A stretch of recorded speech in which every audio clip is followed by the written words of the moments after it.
Here we go. All right, man.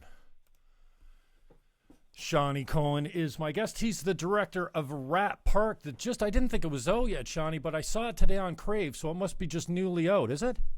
Yeah, it's been out about a week. Okay. I think this is the second weekend, yeah. Okay, great. So just for the listeners or people watching, tell us a little bit about who you are and how we got to this place of Rat Park, the movie you just put out.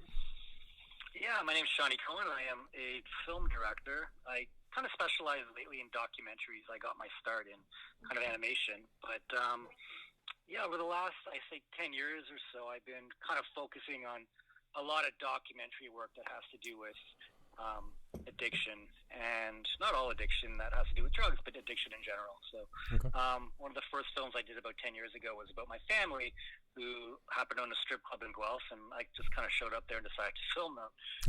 Didn't have too much of a relationship prior to filming them, which was interesting. And what I noticed was my parents were struggling with a lot of eating disorder type stuff. My mother was anorexic, my father was like grossly overweight, and I found this really interesting that they were struggling with body issues while working in a strip club. Since that film came out, I found that a lot of the work that I do now that I work for Vice has a lot to do with addiction and drug use. So I would say that 5 or 6 years ago, I was one of the first filmmakers in the world to do a feature about fentanyl. And I kind of learned a lot from that experience. And Rat Park is kind of the last in a line of documentaries that really looks at addiction more from like a policy angle and what governments are doing, and tries to get deep into like the underlying layers of the drug war. And I really wanted to make a film that was kind of bigger and bolder than the addiction stuff I've done in the past. All right, so you're obviously an artist and attracted to maybe social issues more than the conservative right-leaning brain. What was your underlying commitment here? What did you have a goal in mind when you set out to do this project? And if so, what was it that you wanted to try and change or affect? I think for me, I don't really go into projects with this idea that I need to change the world or come up with a concept that is big and bold, some political statement. It really started with this curiosity, and I kind of wanted to go to the worst place in the world for drug use and the drug war, and the best place. And through all the research I've done, it kind of appeared that there was quite a contrast between Portugal and Manila.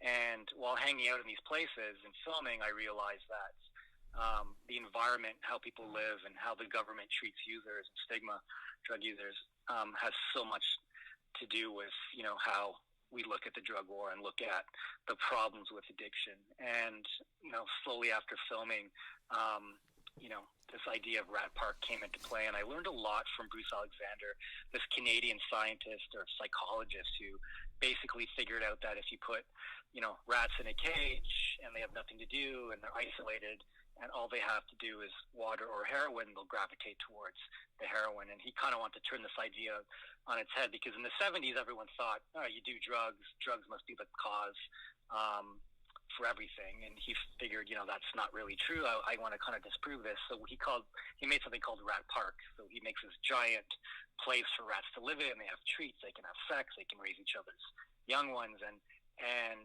really, he just made them not isolated, and they were able to kind of run around. And he did the same thing, heroin and water. And it was quite a sophisticated experiment at its time, and he took like an obscene amount of data. And after a while, he realized that the rats in Rat Park that weren't isolated didn't gravitate as much to the heroin. And what he learned from this whole process was that you can't understand addiction unless you understand the environment you're in. And that really made a lot of sense, since I was kind of in Manila, the worst place in the world for drugs, and Portugal, the best place, because I realized that set and setting and the environment had so much to do with why people use drugs, the opiate crisis, people dying in the street because they use drugs. So that experiment made sense, and I kind of tied it all together and made this film called Rat Park. Yeah. So do you think the addiction, it sounds like you feel like it's based in hopelessness? I wouldn't say it's based in hopelessness. There's a lot of misconceptions about addiction, I learned. We did a lot of research, and you find out little statistics like, only 10% of people who actually use drugs or abuse drugs, compared to 90% who don't. So just let me stop you there, Shawney. That's a great point, and that's a fact. And if you can consider, I mean, I didn't research this. I've never looked it up, but that's something that jumped out at me. And what I heard, and maybe I heard it incorrectly, is that 10% of users are addicts. Like and the rest, the 90% of users are, for pleasure, and they're not addicted, and it doesn't ruin their lives. I just found that amazing. I mean, it sounds like it's probably right. I mean, the extremes are usually of the lowest percentage, but that really jumped out at me as well. Yeah, it's actually me too. Actually, when I was researching, that's actually a UN statistic, and they do a ton of research. So it's not that the 90% use it recreationally, but 90% of people who use drugs wouldn't fall into what you, I guess, classify as an addict or someone who has a problem. Okay. But here's the issue. The 9 or 10% who do use, who have problems, like almost every government in the world base every drug policy and focuses a drug war on that 10%. And it gets complicated, and this is what's interesting about the documentary and the research. Drug policy is not sexy. Like when you watch intervention in a lot of these shows, it just kind of shows users and people kind of form these opinions about, people using drugs and that's that. But doing Rat Park, I realized there's like a lot of like interesting information that may not be as interesting for the normal person who doesn't know anything about addiction, but drug policy is super interesting. What does that mean? So if you consider that 10%, and we make these drug laws for that 10%, and you look at all these people dying of opiate overdoses, what's really interesting is a lot of the people who are dying aren't necessarily like abusing the drug. The problem is because opiates and a lot of these drugs on the street aren't regulated and they have to go to the street to get these drugs, they're doing fentanyl and they're dying. And these aren't necessarily people who are like classically addicted. So you learn a lot about drug supply and why drugs are illegal and not illegal. And that's what I found really, really interesting. Shawney Cohen is the director of Rat Park. What else surprised you about it? Shawney, what's something else that jumped out at me? I think I took his name down. It was one of he's featured throughout the movie. Maybe it was the addict in Manila. You're never addicted to one drug. You're addicted to altered states. I found wow. We know that, but it just sounded so profound coming from a regular daily user. Yeah, so that guy was in Portugal, and what was interesting about Tiago was, so he's this is a guy who's been using crack and heroin every day, and he has problems. I'm not going to say that his life is perfect, but he just kind of wants to be left alone to be an artist, work in the studio. He's a very celebrated pottery artist in the country, and he's well known for using drugs and doing his thing. But it was interesting because when I filmed him, there was quite a small nuance between someone who would drink wine in their studio and work on pottery or write, and someone that was using crack. And I mean, they're completely different drugs, and I'm not comparing them, but it got me on this idea that, let's look at how many people die from alcohol-related deaths, and it far outweighs like opiates and all other drugs, which I found really interesting. But because he's using drugs, he's literally considered a user, and he has problems, and people kind of hate him. But I think the idea that if we compare in that same context to alcohol, you kind of learn a lot between why one is legal, the history of why one became legal, and the other one didn't. Mm-hmm. And you touched on Bruce Alexander. I'd like you to expand on him a little bit more, but specifically this idea of an alternative reinforcer, an attractive alternative to, let's say, crack. And I love Diego's, how he said, I started when I was, 16 or something like that. And it was hash. And then 17 was LSD. And then I snorted some coke. And then I did some meth. And then I smoked some crack. And then he said, everything changed since I smoked the crack. It sounded like, you've got drugs. And he even said you have to learn to be a heroin addict. But again, just going back to this idea of an attractive alternative, or how Bruce Alexander, I think, called it, an alternative reinforcer. And in this case, they used money or crack. And most reasonable people, according to your movie, says that most of the time, reasonable people choose the money. That surprised me as well. For sure. I mean, it's an interesting idea. And so Carl Hart is, I think, one of the head psychologist at Columbia University, and he was really also obsessed with, and really interested in the rat experiments. And so he did his own experiment where he actually gave someone the option to do crack cocaine or take money.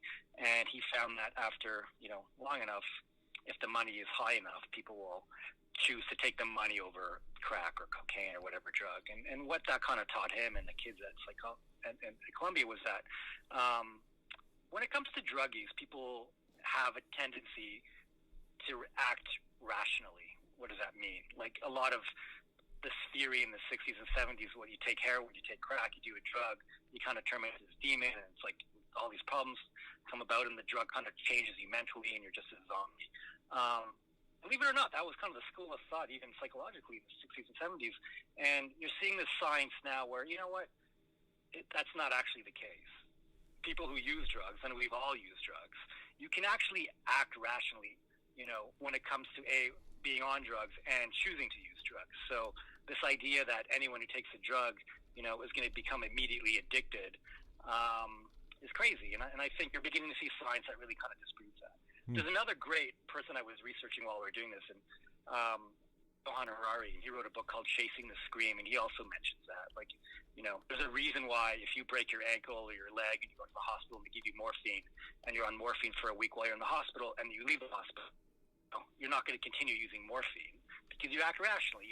Listen, like I don't want to continue using morphine no matter how it makes me feel, because I want to continue on with my life. That wasn't always the thought process. In the past, people thought, all right, you're using morphine, they're instantly addicted, it's a problem. So that's basically what that experiment kind of talked about. And how do you stop them from just using the money to go get more crack and type of like what's the like how do you stop that from influencing the decision on what they do? I would say this is where I've kind of come full circle. I mean, for me, I guess after making these films, I've realized that people use drugs. There's no way Tiago will ever stop using drugs. You can put him whatever AA meeting, whatever rehab, he'll never stop. So the only thing you can do is really manage the problem.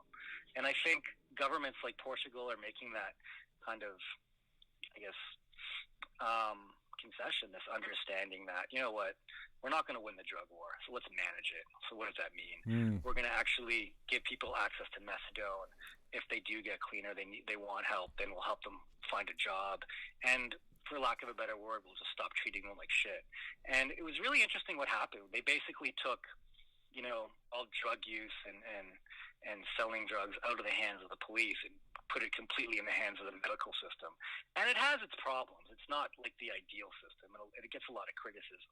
But what I can say, which is really interesting about Portugal, and you can't dispute this, they were able to reduce overdose deaths by 80%. Wow. And that's a scientific fact. And you can talk to anyone who disagrees with legalizing or decriminalization. You can't dispute that fact. And an interesting, idea that comes about, people ask, well, is it going to continue to be a thing in Portugal? Is it going to continue to work? Do other governments want to do this? If you ask anyone in Portugal, at least that I met, there's no conversation about going back to the old way. Everyone kind of agrees this is, best for society. The other interesting thing that came about when they decriminalized is everyone thought more people are going to use drugs. That didn't happen, actually. It's really marginal. It's like maybe within a percentage point or two, maybe statistically I saw that, but for the most part, there's no data to support that when they decrimmed, more people started using drugs and it became this like drug-free holiday place. That didn't happen. What actually happened was stigma became a lot better. What does that mean? If you have a problem, you can go to your doctor now and say, well, like I have an alcohol problem, I have a drug problem, can you help me? It's tough in Canada, North America to do that. If you have a cocaine problem, it's a big deal to tell your family and go to a doctor and say, listen, dude, I have a cocaine problem, help me. It's a lot easier if you're an alcoholic. Yeah, because it's out in the open and it's socially accepted, and it's much easier to say, I'm probably drinking too much and cocaine's not all that much a social drug. It is something that you will kind of keep to yourself and just, go down to the basement and spend days there and nobody would be the wiser type of thing. For sure. And I guess that was my favorite part about places like Portugal that decrim, because they help reduce stigma and they help the social aspect of it. So when people feel they have a problem, you can talk openly about it. You can walk into a doctor's office or a harm reduction clinic on the street and say, man, you got to help me. Or, you know what, I'm not ready to quit. Do you have any clean needles you can give me? And they help you, and they do that. And the other thing that happened was they completely eradicated HIV, as far as I can tell. So for the most part, you know, here's what this all means. They decided not to fight the drug war. They just thought, just manage it. And it was a lot more successful than other places in the world, like Manila, where I went to, where, Jesus, you could just be walking on the street and you're put on a list for using drugs, and, you know, you're shot in the head because Duterte, this crazy maniac leader, decided that that's the way he wants to solve the problem. Wow. And what type of numbers? I saw a funeral home director say that, you know, his business has gone through the roof. I think he said something like 1,000 since 2016. But then I heard another figure of like 30,000. Is that related to murders since the new regime came in? So 1,000 was just in his funeral parlor. Wow. There's a ton of funeral parlors like his. So there's an excellent 60-minute segment just this weekend, and it was talking about the drug war and the problem that journalists are having while they're telling the story. So as far as we can tell, the numbers are hard to, find out exactly, but Rappler is one of the most important news organizations in Manila, and they're saying it's between 26 and 2,000 extrajudicial killings, which is pretty crazy. I mean, that's already, you know, stepping in line with a genocide. Genocidal, Yeah, which is nuts. So, but it was nice to see that the story is still kind of being told around the world, and even on 60 Minutes. What I liked about the 60-minute story was, you know, what happens to filmmakers and journalists who go down there and tell the story. We had an issue too. We were filming someone who was just executed on the street, and the police started filming us, and it was freaking me out a little bit. So, it's not a safe place to tell that story. I get that. And tell us a little bit about Vincent Go. He's just featured so well in this film. He's the photographer, right? Yeah. And he's in Manila. He's a Filipino photographer, photojournalist. And seeing him joking around with his father on the couch there, I love when he's busting his hump about, he likes Trump. I thought it was so cute. It's interesting. Yeah, so it's, you know, I mean, what's really interesting about Vincent is, like, you know, this is the person who basically goes to these places where people are shot, and he documents it, and he tries to get, you know, justice by having this stuff publicized and all over the world, and he's worked with publications across the world. But he's still pretty much in the minority. What freaked me out the most about being in Manila was how popular Duterte and the drug policy is. It's widely popular, and that doesn't get talked about. Everyone just says, you know what, this Duterte guy is killing people. He's kind of this maniacal leader, but his popularity is insane, and his drug policy is insane. So, insanely popular. So, you know, that's what I found super interesting. You know, he's just being perpetuated and by the general public, who actually think what he's doing is very positive. So I was surprised to see people like Vincent who are witnessing this, and you see these drug killings in the newspaper every day. The city of Manila and largely the country of the Philippines, like, very much supports what's going on. Cool.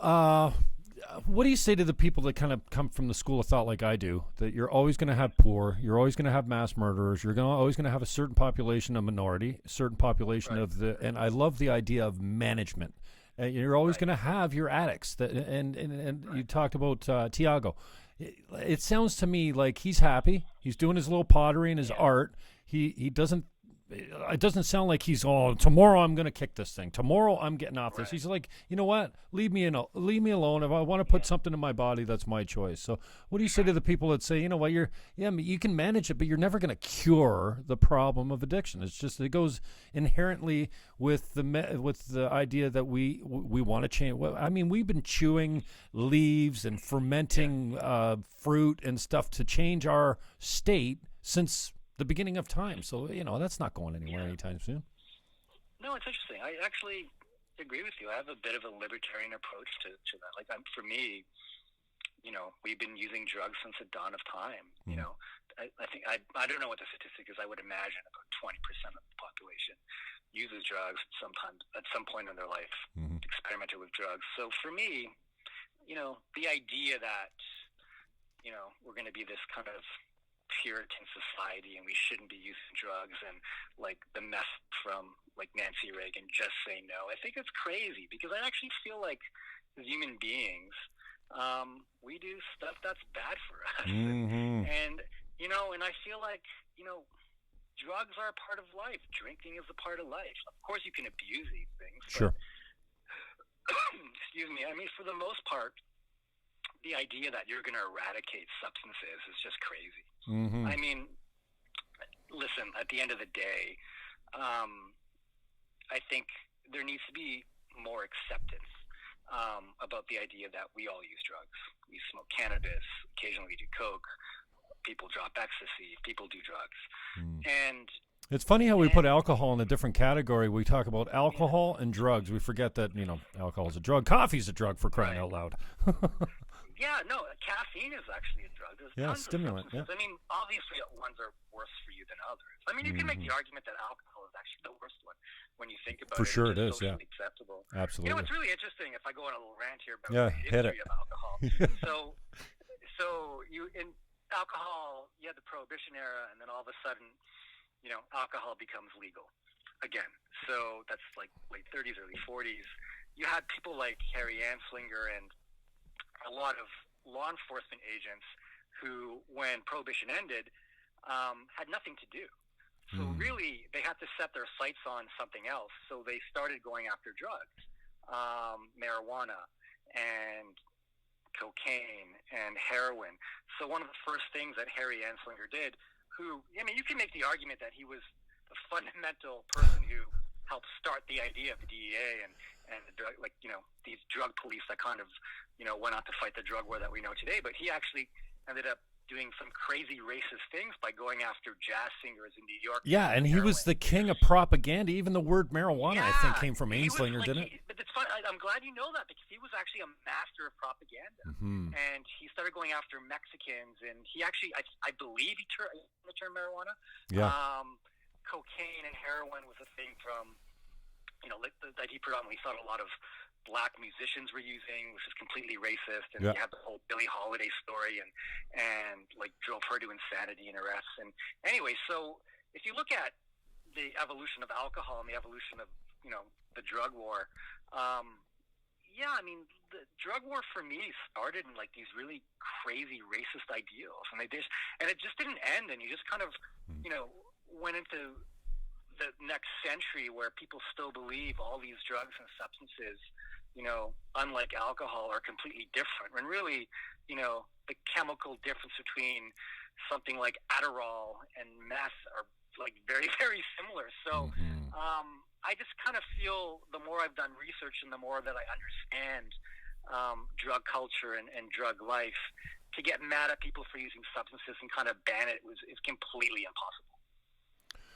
What surprised you? We talked about a couple things that popped up for both of us, as I was watching, as you were creating a movie. What other surprises came up for you? And we should say, the idea was to go to the safest and most dangerous parts of the world to see the difference in how addicts, were treated and how they dealt with policy in those countries. I guess the thing that surprised me the most was, I knew what harm reduction was, and I learned a lot more about what that means, not just for drugs, but what this idea of living with, your so-called demons or drug use or addictions and being able to manage it and really means. What does that mean? So harm reduction is this idea that you meet people where they're at. And yes, it means things like safe injection sites and safe needle programs and like methadone, but you realize that harm reduction plays a role in everyone's life every day. A seatbelt, for instance, is harm reduction. You're driving on the highway, you want to put on a seat. You hope you don't have to use it, but sometimes you're going to drive fast. I feel safer with it. When you're in McDonald's and you're picking a Big Mac instead of a salad, you're doing that because you see the calories that are now mandatory to be printed underneath the actual menu item. No offense to McDonald's, of course. No offense, but I like that principle, this idea that we, for lack of a better word, choose to live with some sin. we were never going to get rid of that. So let's just try to manage it. Maybe I'll only have one Big Mac. But if I have access to that information, Right. if I'm allowed to know the details of what's in some of this food, what is bad, what is wrong with cigarettes, you know, how much fat is in a hamburger. I like that information because now, you know, I know that I'm not a perfect human being. I'm going to live with all these problems, but I can manage how much of a shit I can be in life, you know? And I feel like that's what I learned. If you start to understand and do more research in harm reduction, it's everywhere. And I think when you take that principle and you apply it to drug use, it really, really helps manage the problem. So isn't that the argument for legalization? Because nowadays, you know, I talked to a guy that's struggling with cocaine the other day. He's actually in my men's group, and it's a daily thing for him. And I said, bro, it's like, it's not. I hear you. I hear you talking. It's not cocaine. It's meth. It's methamphetamine. There is no cocaine left in today's Coke in North America. So is that the idea of legalization? So listen, you want to get heroin, you don't have to worry about the Chinese fentanyl, or you want to get cocaine or whatever, you don't have to worry about the cheap filler drugs that they're putting in it. But nowadays, I mean, with cannabis, you know what you get. With alcohol, you pretty much know what you get. But now those two are legalized and the supply is controlled. And you'd think, you know, if you're going to a regulated source, not only is the source safer, but if you're tired of it, you can throw your hands up and say, "Okay, I'm done." Where's the copy of how I get off this substance? It's really the $1 million question, and I don't know that anyone's really figured it out. It's this idea of, you know, how do you kind of legalize it, crim harder drugs? I've just come to learn that it's a matter of choice. There's not one system that's going to work for everyone, and there's going to have to be sacrifices. What does that mean? Like, so Portugal, for instance, made a decision. Like, they arguably had a terrible opiate problem in the 90s from Afghan heroin coming in, and they made a decision. And they didn't know what would happen if more people would use or not use if they decrim, but they decided to do it for one reason only. They wanted to reduce opiate deaths. And if you look at Canada and how many people in North America are dying from, you know, doing fentanyl, there's doctors who will say it maybe makes sense to give people who use drugs, that 10%, access to prescription fentanyl. And the reason you would do that is so that they don't go to the street and buy the shitty stuff. And you're beginning to see this. There's a pilot program I was reading in the Globe and Mail talking about this about a week ago. There's like a couple doctors in Vancouver who are beginning to prescribe fentanyl patches to hardcore users who need it. It's only 8 to 10 people, but, you know, this is legitimate doctors taking this idea, you know, into society. And it's hard for people to wrap their head around, but it all comes down to this one idea. Do we want people to stop dying? Do we accept all the other sacrifices that may come about if we decide to legalize? But at the end of the day, I make a decision to, like, not have people die. Let's start there and then kind of figure out a plan after we've made that decision.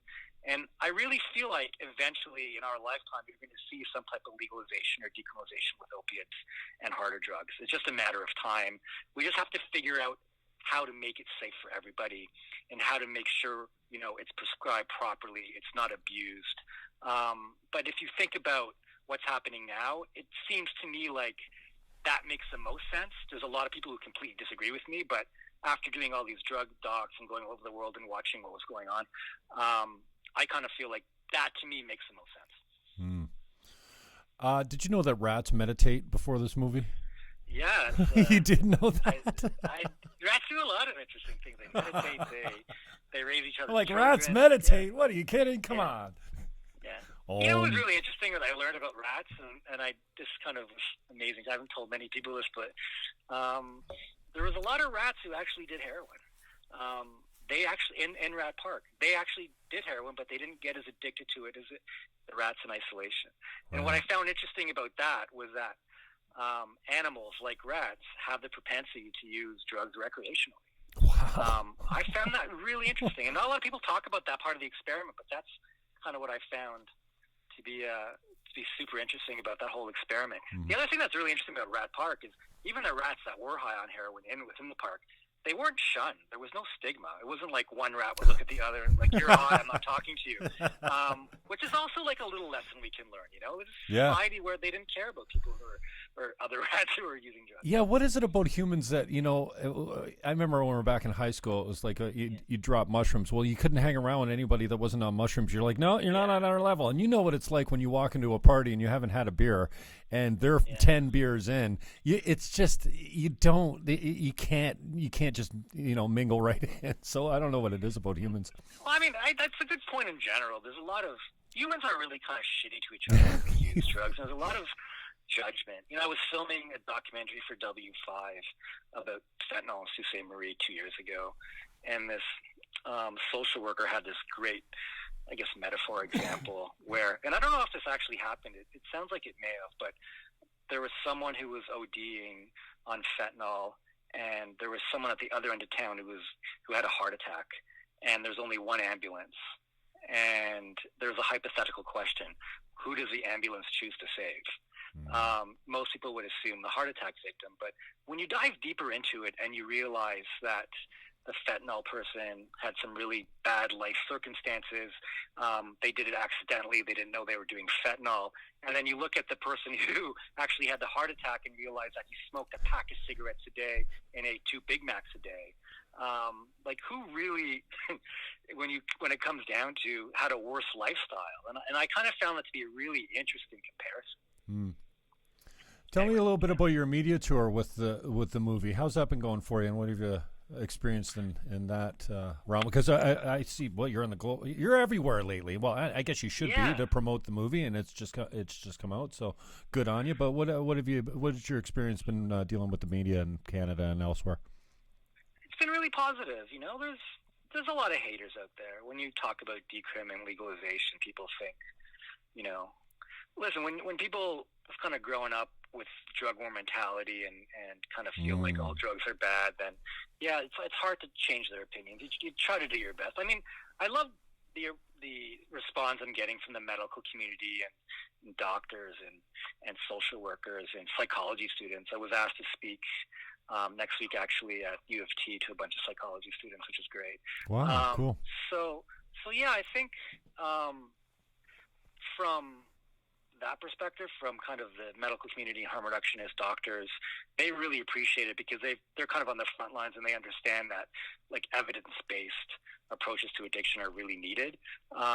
But yeah, I mean, I did a Reddit talk the other day. I was saying this before we got on. Oh, that must have been scary, man. Yeah, and it was just like there's a lot of hatred. And it's like, and I'm really, you're trying to make an argument. Like, listen, this is what I believe in terms of decriminalization. Mm-hmm. Maybe we should begin to understand that in the future, legalizing other drugs could be a good idea. And it was a lot of like, dickish people, just kind of I couldn't. There wasn't anything I could say. And maybe this is me not being intelligent enough, but I had trouble in any way, shape, or form convincing them that, this may be a good idea. And I kind of felt like wherever I went, whatever argument I would put forth, people really felt that, drug users use drugs, they destroy their own lives. Basically, they've made their decision. Like, that's not my problem. And I think that's kind of a shitty attitude because we all live with problems, whether it's alcohol, whether it's, video game addiction, driving fast. Like, I just kind of feel like to isolate one community for the substances they put on their body is kind of ridiculous. Amen. I agree with you there. So what you're saying is there's actually people on your AMAs, and Reddit's a scary place to, I don't go out on Reddit, but I've heard that's where it all starts type of thing, unless you're on 4chan. But you're telling me there's actually people that are passionately against legalization of drugs because they think, it's going to make the problem worse? Yeah, absolutely. I think wow. So. But I mean, and that's kind of the reason I made Rat Park, because you really have to get into the history of the drug war, the history of harm reduction, understand drug policy, understand a lot of information to make a really informed decision. The history of Alcoholics Anonymous, how many people, are actually problem users compared to not problem users. Like, it's like anything. It's an idea. It's you talk about addiction. People have their surface comments about it and their like judgments, but to really understand it, you really have to dive deep and do a lot of research into all these topics. And I feel like it's not just, as simple as saying, hey, that's not my problem, I don't want it in my backyard, like forget it. There's so much to learn about it. So I would just encourage people to research what harm reduction actually means, and look at the statistics and look at the data when it comes to evidence-based treatment, and look at what happens in society when people have access to safe needles and methadone. Like HIV goes down. It's absolutely proven. It happens all over the place. So, it's just a matter of really spending the time and energy and doing a ton of research and understanding all the, political and psychological and addiction issues surrounded to the topic. And I feel like if more people did that, they'd have more compassion towards drug users and understand that this is a super complex topic. The problem is it just crosses so many lines between, drug policy, personal use, psychology, just all these different, types of science and sociology that you have to really understand to understand what's going on. What's your intention for what people come away from after seeing the film, Shawney? It's a good question, actually. I would say just to, at the very least, be more curious about drug policy and how governments perceive the drug war. Someone told me recently that, the U.S. absolutely can't stand that we legalize cannabis. Oh, no. And, at the very least, just do a little bit of research into Harry Anslinger, the drug war, and see how the drug war started.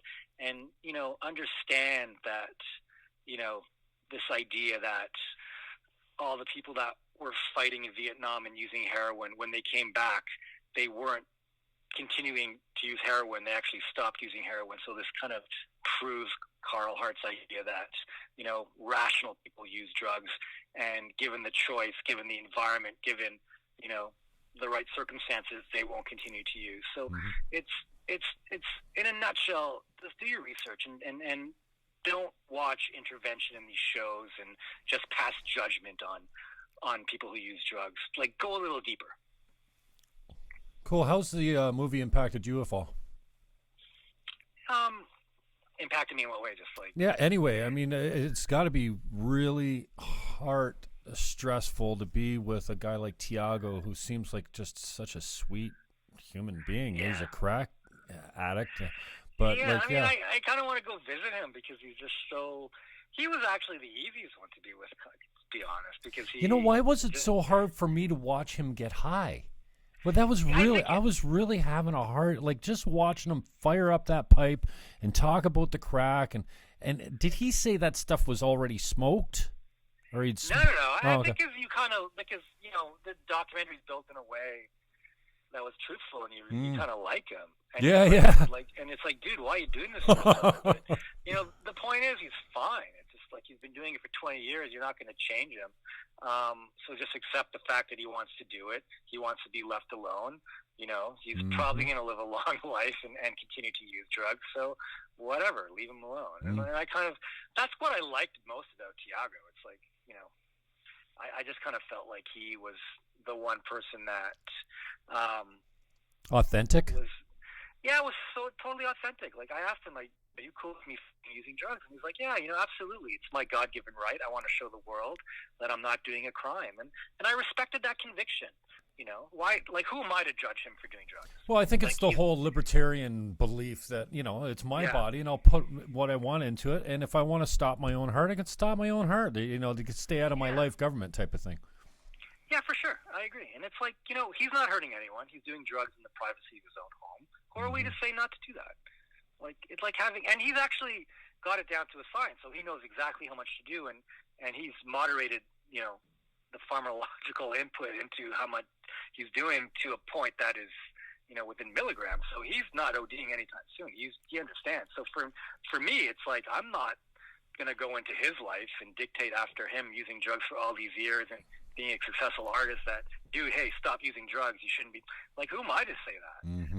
it's worked for him, and that's kind of the point of Portugal. It's like Portugal allowed him to do that, allowed him to be that person, and crime hasn't went up. More people aren't using in Portugal. All they've been able to do is reduce opiate overdoses by close to 80%, which for me would seem like a pretty positive thing. Yeah, we always hear about Amsterdam as far as the legalization of drugs, and I was surprised to hear that Portugal was that progressive as well. I wonder why they're not a leading example of, where it's actually made a difference, the legalization. I think the one knock I would have on Portugal is it really made this great move by decrimming drugs 17 or 18 years ago, but they haven't really taken it to the next step. It's still technically illegal to buy drugs there. There's a lot of problems with stigma in certain neighborhoods. But at the end of the day, what they were able to do is make it more of a medical problem. I just wish Portugal thought more about actually legalizing and taking the experiment like one step further. It seems like they were content with where they were at, and they, there's other countries now in terms of harm reduction that are surpassing them in terms of, medical care and harm reduction techniques. But I think Portugal for me was just kind of this iconic first country who tried it. I just feel like, they kind of stopped. I think they had an opportunity to kind of take it a step further, but they didn't. Shawney Cohen is my guest. He's the director of Rat Park. What's next for you, Shawney? And you mentioned something just before we started rolling, before we started recording here, that you thought maybe that this might be the end of the road as far as you doing a movie on drugs or addictions or... Yeah, I kind of feel like, I haven't told many people this, but I kind of feel that I've done 4 or 5 drugs about addiction, documentaries about addiction, sorry. And I kind of feel like I may... at least at this point in my career, take on some new material. I've done other docs for Vice that, have been like anything from like PK Subban to like deathmatch wrestling, and I think I'm pretty. I've become a much better filmmaker all around, and I kind of feel like my larger, bigger projects tend to do with drugs, and I kind of feel like Rat Park for me was the big statement I kind of wanted to make. I want people to learn more about drug policy and the war on drugs and understand that history. At this point, I don't know if I want to make another drug documentary. I kind of feel like I want to, maybe try another topic or do something a bit different. Just that may change, but that's just how I feel now. It was also a really taxing documentary to make. Like, we were literally in areas where I'm like standing over dead bodies, people using drugs. Wow. It was a very, taxing documentary. I wouldn't say it was like an overly complicated one to make in terms of, being in super dangerous places, but it was just tough to be around death a lot. And I kind of feel like the next step for me is to maybe do something. Yeah, amen, brother. I can hear you there. Yeah. So talk to us about some of the people that helped bring this movie to fruition, the people that had your back and other contributors to the project. I mean, for me, the one person who was instrumental in getting this done was Rachel Brown. She used to work at Vice. She works for Global now, but she was the producer. This is actually her first feature project that she's produced. She's produced other smaller things with me, including the W5 piece, but she is like a renowned and incredible journalist when it comes to drug use. So I think for me, her ethical approach to understanding the details about drug use were kind of paramount to getting this done. And she was just a soldier with me through this. Great cinematographer. So Chris Wardell was just this kid who could probably the best drone operator in the country. And I needed that because I really wanted to compare Rat Park from high angles, similar to how you see it in the experiment. So throughout every scene, you kind of see these high angles. Yeah. And that was kind of done on purpose to kind of make you feel like, you were like a rat in a cage per se. Well, Manila looks like Manila looks like an absolute war zone when you're taking those pictures from the ground, and then the ones from the drone that were really high up. Were we looking at a graveyard? What were all those? It looks like a container shipyard or something. That place was screwed up. That was Manila North Cemetery. So that place is. What was interesting about Manila? That's a whole like neighborhood. People actually live on the tombstones, a lot of them are paid to take care of other tombstones, but there's a whole community living in the graveyard. And there's actually quite a big drug problem in the graveyard. So there's one story that didn't make the film. We found this woman and her son and her husband was caught using drugs near the border, and police came up and just shot him in the head. And it was this tragic story, and, you know, he's super poor. What a lot of people don't realize about people using drugs in the Philippines, they don't just use meth for recreation. Like, a lot of them, like, you have to understand these areas are super poor and people need to stay up all night and work.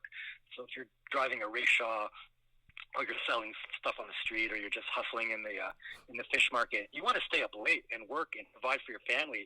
And it's hard to do that 20 hours a day. So a lot of them will take a bit of meth, or what's called shabu, just to stay awake. And they'll get killed for doing that. So, like, and what's really interesting too is a lot of the places we were at were garbage kind of processing places where people live, and this is a lot of Canadian garbage that they're processing. So, we all heard about I forgot there was the like, Philippines that had our containers over there, so and they're like sending them back. So it's this insane situation where you have, like, Canadian garbage there processed by people trying to stay up to do it by, you know, using meth to just, you know, essentially stay up a little longer to make a couple bucks, and they're getting executed for doing it. So the irony and the hypocrisy was just nuts. Well, I really appreciate your time, Shawney. But I don't know if we got into what do you got coming up next. What do you think? What are you leaning towards, or can you even talk about that? I got nothing on the horizon, actually. Okay. Like, I'm exploring a couple ideas just through Vice. I'm going to be doing some more digital work with Vice, meaning like kind of short films. Working on the short cannabis thing right now, which is interesting. So, so I think, which is not really about addiction, it's just more looking at, you know, kind of the fun side of cannabis. So from that point, in terms of long stuff, I don't have anything planned. Something will come to me, though. And what's everyone's problem with Vice? What are you? Good question. Taking so much heat for being employed by Vice for. I mean, it gets a bad rap, but for the most part, you know, there's a lot of brilliant people there. I just feel like, listen, the company's like over 2,000 people now, and I feel like it's kind of a teenager kind of coming into, you know, past adolescence, and it's such a young media company. It's going to go through these problems, and there's going to be scandals, but they're on the right track, and I think, you know, I have no doubt in my mind that they're going to be like a media powerhouse in the next 10 years. But really, people forget sometimes. They haven't been, like, it's not CNN. They haven't been around for 20, 30, 40 years. Is this the same Vice that I hear Tim Pool and Gavin McInnes talking about all the time? Yeah. Okay. Tim Pool was there in the early days, and I think Gavin McInnes was a co-founder at one point and sold it. Yeah, years ago. Sure. Interesting. Yeah. Well, I appreciate your time, and I really appreciate your work. I'm proud of you, brother. This, I don't know you at all, but just looking at your art and your contribution to society, I think it's valuable, and I'm hoping that somebody's going to get something out of it. I was kind of had some reservations about going into it because, you know, I'm constantly trying to police what my eyes see. You know, I don't watch network news because I don't want the story of the mother killing her newborn baby to creep up on me, and then it's too late. You can't go back. So, you know, I get my news from YouTube and I click on where I want, or whoever, the internet or what have you. So I had some reservations about going in, but then the characters that you featured really made me feel connected. Right. For lack of a better term. Yeah, and I appreciate that. I mean, I think what you're feeling in general, even though, I mean, it's interesting that you bring up YouTube because I work in a lot of different mediums, but there's nothing like feature documentaries. Like, you can watch CNN and you can learn about, you know, the impeachment trials in 5 minutes, whatever you want. Sure. But for me, when you have the opportunity to tell a story over 2 hours, you're really diving deep into the social issues, you're understanding characters, and you're bringing out information that you're just not going to get on a quick YouTube hit. So I love the fact that you're promoting documentary, long-form documentary. I love that it's so accessible on Netflix and Amazon and Crave right now because, you know, I think if you really want to understand a subject. I was watching The Great Hack the other day, and it was on Netflix, great film, and it's all about YouTube Analytica and what happened with the Trump campaign. And you watch that film, you will understand everything that happened with the Trump campaign. Well, and then to follow it up with Get Me Roger Stone, and you'll figure out exactly. Yeah, no, for sure. But I mean, you're not going to learn just watching truly about these topics unless you watch these long form documentaries and really involve yourself in that topic. Mm-hmm. And that's for me why I love documentary, because sometimes it takes an hour and a half to explain a subject. Right. And I feel like I was just listening to a Malcolm Gladwell podcast, and it was fascinating because it was 42 minutes long for a podcast, but like this one, it's an hour. You're not gonna get all the information you need unless you basically flesh out the whole issue and understand from A to B what's going on. And again, you just can't do that in short usage. So long form for me is everything. I appreciate your time. Shawney Cohen is my guest. He's the director of Rat Park. It's available on Crave now. You can watch it. I was surprised to see it there today. Your PR director did give me a link to watch it online, but then I'm like, well, I started watching it on my phone. I'm like, hang on, I'm going to Crave to find this thing, and then there it was. So I'm proud of you, brother. It looks like it went well, and maybe when I'm in Toronto, we'll get to meet up one day, and or maybe on a future project, we'll get to talk to you. Yeah. Yeah, thanks for the talk. It was fun. Yeah, Shawney, just in the way out, any contact information or anything you want to get out or say to the listeners or viewers out there? Yeah, I mean, if you're interested in a little bit more about the topic, if you go to Vice.com, okay, Canada, you'll see a little header at the top, and it's called Rat Park. Okay. And if you just click on that, you can watch the trailer. There's a behind the scenes. There's great articles about legalization. So all this information we talked about is available on that microsite. Great. I appreciate your time. Thank you, brother. We'll touch you up soon. Good. Have a good one. All right. You too. Bye. Cheers. Shawney Cohen, if you need him.